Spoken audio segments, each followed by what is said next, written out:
সূরা আলে ইমরানের 102 নম্বর আয়াতের মধ্যে বলছেন, ইয়া আইয়ুহাল্লাযীনা আমানু তাকুল্লাহা হাক্কা তুকাতিহি ওয়া লা তামুতুন্না ইল্লা ওয়া আনতুম মুসলিমুন। হে ঈমানদার মানুষেরা, হে ঈমানদার বান্দারা, তোমরা আল্লাহ তাবারক ওয়া তাআলাকে ভয় করো, আল্লাহ তাবারক ওয়া তাআলার জন্য তোমরা তাকওয়া অবলম্বন করো এবং আল্লাহ তাবারক ওয়া তাআলাকে যেরকম ভাবে ভয় করা দরকার সেই রকম ভাবে তোমরা ভয় করবে।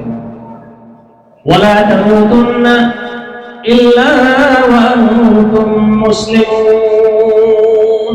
তোমরা ততক্ষণ পর্যন্ত মরবে না যতক্ষণ না পর্যন্ত তোমরা প্রকৃত মুসলমান হতে পারবে, তোমরা প্রকৃত মুমিন যতক্ষণ না পর্যন্ত হতে পারবে ততক্ষণ পর্যন্ত তোমরা কি করবে না?